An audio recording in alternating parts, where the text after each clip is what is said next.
नमस्कार, मैं doctor Seema Jaiswal government Pandit Jawaharlal Nehru arts and science post graduate college Bemetara में पदस्थ हूँ।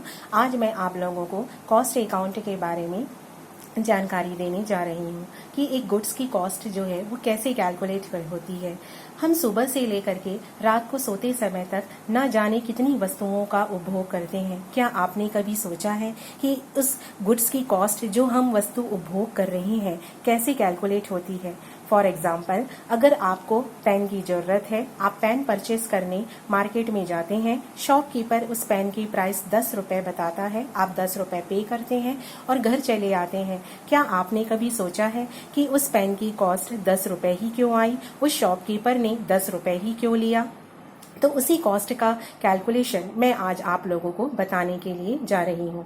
जब भी हम किसी गुड्स के मैन्युफैक्चरिंग की कल्पना करते हैं तो सबसे फर्स्ट पार्ट आता है मटेरियल, सामग्री का, क्योंकि सामग्री के बिना हम किसी गुड्स की मैन्युफैक्चर करने की कल्पना भी नहीं कर सकते हैं।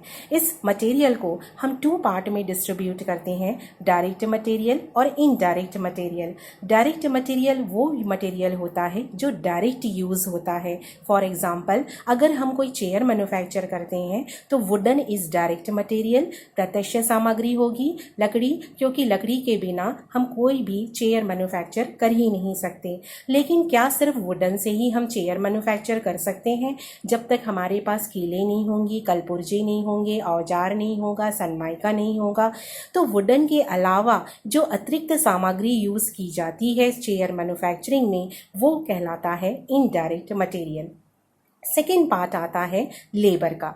लेबर को जब कभी भी हम लेबर या ऑर्गेनाइजेशन या श्रम की को वर्ड में सुनती हूँ तो हमेशा मुझे एंड्रयू कार्नेगी की बात याद आती है। उन्होंने कहा कि आप हमारे कारखाने ले जाइए, आप हमारा व्यापार ले जाइए, आप हमारा परिवहन के साधन धन ले जाइए, आप हमारा सब कुछ ले जाइए, लेकिन आप हमारा ऑर्गेनाइजेशन छोड़ दीजिए ताकि 4 साल के अंदर हम अपने आप को रीइस्टैब्लिश कर सकें। आपके पास धन है, आपके पास कैपिटल है, आपके पास लैंड है, आपके पास बिल्डिंग है, आपके पास मशीनें हैं, आपके पास सब कुछ है, लेकिन आपके पास ये 2 हाथ नहीं, आपके पास श्रमिक नहीं, आपके पास लेबर नहीं, तो किसी भी गुड्स की हम मैन्युफैक्चरिंग करने की कल्पना भी नहीं कर सकते हैं।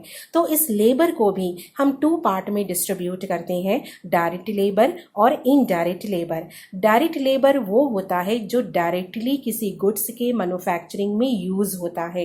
फॉर एग्जाम्पल, कि चेयर अगर हम मैन्युफैक्चर कर रहे हैं तो कारपेंटर का लेबर इज डायरेक्ट लेबर, क्योंकि कारपेंटर ने उस चेयर को डायरेक्ट टच करके मैन्युफैक्चर किया। लेकिन बहुत सारे फैक्ट्री में ऐसे एम्प्लॉय भी होते हैं जिन्होंने कि उस चेयर को मैन्युफैक्चरिंग कर चेयर के उत्पादन में बिना टच किए अपना वर्क इनडायरेक्टली डिवोट करता है। फॉर एग्जाम्पल, सुपरवाइजर ने सुपरविजन किया कि चेयर ठीक से मैन्युफैक्चर हो रहा है कि नहीं, उसने उस चेयर को टच भी नहीं किया, लेकिन इनडायरेक्टली वर्क डिवोट किया। उसी तरह से फोरमैन, इंजीनियर, मैनेजर, यहाँ तक कि गार्ड भी जो कि उस चेयर की रखवाली कर रहा है, उसने उस चेयर को टच किए बिना अपना वर्क इनडायरेक्टली डिवोट किया। That is indirect labour. Third part आता है एक्सपेंसेस का, जिसको कि कॉस्ट अकाउंट में हम ओवरहेड नेम देते हैं। इस एक्सपेंसेस को भी हम 2 पार्ट में डिस्ट्रीब्यूट करते हैं, डायरेक्ट एक्सपेंसेस और इनडायरेक्ट एक्सपेंसेस। डायरेक्ट एक्सपेंसेस वो एक्सपेंसेस होता है जो कि डायरेक्ट यूज होता है। फॉर एग्जाम्पल, कि अगर हम कोई रॉ मटेरियल परचेस करते हैं, रॉ मटेरियल को सप्लायर के पास से अपनी फैक्ट्री तक आने में जो भी हम कैरेज, भाड़ा, मजदूरी का भुगतान करते हैं, दैट इज डायरेक्ट एक्सपेंसेस। और इनडायरेक्ट एक्सपेंसेस वो एक्सपेंसेस होता है जो इनडायरेक्टली यूज होता है, जिसमें कि फैक्ट्री एक्सपेंसेस जो कि फैक्ट्री से रिलेटेड होते हैं। फॉर एग्जांपल, कि फैक्ट्री भवन का किराया है, फैक्ट्री मशीन आदि का बीमा व्यय है, प्रकाश व शक्ति है, कारखाने की स्टेशनरी व टेलीफोन का व्यय है। जितने भी इस फैक्ट्री से रिलेटेड एक्सपेंसेस होते हैं वो फैक्ट्री एक्सपेंसेस कहलाते हैं। ऑफिस एंड एडमिनिस्ट्रेशन एक्सपेंसेस, और ऑफिस से रिलेटेड जितने भी एक्सपेंसेस होते हैं, फॉर एग्जांपल प्रशासनिक लेखा स्टाफ का व्यय है, प्रशासनिक भवन का ह्रास मरम्मत किराया व बीमा है। उसी तरह से एक संचालन एवं लेखा परीक्षण शुल्क है, कानूनी खर्चे हैं, वित्तीय व्यय है, बैंक व्यय है, कार्यालय के विविध व्यय है। इन सब से रिलेटेड जो भी एक्सपेंसेस होते हैं वो ऑफिस और एडमिनिस्ट्रेशन एक्सपेंसेस कहलाते हैं। सेलिंग एंड डिस्ट्रीब्यूशन एक्सपेंसेस से रिलेटेड जितने भी एक्सपेंसेस होंगे, फॉर एग्जांपल विज्ञापन व्यय है, मूल्य सूची तथा नमूने भेजने का व्यय है, विक्रय प्रतिनिधियों का कमीशन वेतन है, विक्रय यात्री व्यय है, विक्रय व विज्ञापन प्रबंधकों का वेतन है। ये सारी जो एक्सपेंसेस होते हैं वो expenses selling and distribution expenses कहलाते हैं। जब ये सारे एक्सपेंसेस को इंक्लूड कर दिया जाता है तब एक गुड्स की कॉस्ट जो है वो कैलकुलेट होती है। और एक गुड्स की कॉस्ट के कैलकुलेशन में हम क्या क्या कॉस्ट के लेते हैं, कौन कौन से एक्सपेंसेस लेते हैं, तो उसका फॉर्मेट आपके पास है। सबसे फर्स्ट हमारा डायरेक्ट मटेरियल, उसके बाद हमारा डायरेक्ट लेबर, फिर थर्ड इज डायरेक्ट एक्सपेंसेस। जो भी डायरेक्ट एक्सपेंसेस होते हैं हम तीनों को प्लस करते हैं तो प्राइम कॉस्ट कैलकुलेट होती है।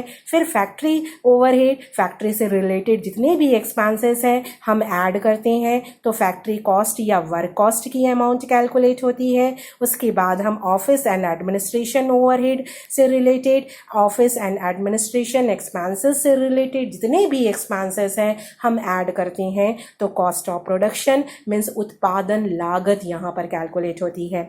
उत्पादन लागत वो लागत होती है कि हमारा गुड्स पूरी तरह से मैन्युफैक्चर हो चुका है, गुड्स निर्मित माल में प्रोड्यूस हो चुका है, निर्मित माल का रूप धारण कर चुका है, अब हम मार्केट में उसको बेचने के लिए तैयार हैं और बेचने के लिए हमें कुछ विक्रय एवं वितरण संबंधी व्यय means selling and distribution expenses हमको करने होंगे। In selling and distribution expenses से रिलेटेड जितने भी एक्सपेंसेस होते हैं वो सारे एक्सपेंसेस हम ऐड करते हैं तो टोटल कॉस्ट मीन्स कुल लागत जो है वो उस गुड्स की आती है। कोई भी बिजनेसमैन जिसने इतना रिस्क लिया, इतना कैपिटल लगाया, इतना पेशेंस से उसने काम किया, इतना श्रम उसने लगाया, अपना इतना लेबर उसने लगाया, तो अब वो कोई ना कोई प्रॉफिट जो है अपना ज़रूर ऐड करके सेल करेगा। तो अपनी प्रॉफिट ऐड करने के बाद ही सेलिंग प्राइस कैलकुलेट होती है और ये सेलिंग प्राइस ही कहलाती है उस गुड्स की कॉस्ट जो आप मार्केट में जाते हैं, पेन परचेस करते हैं और पेन परचेस करने से जो 10 रुपीज़ आपने पे किया वो प्रॉफिट इंक्लूड करके वो सेलिंग प्राइस 10 रुपीज़ आती है। तो ऐसे एक गुड्स की कॉस्ट जो है वो कैलकुलेट होती है। धन्यवाद।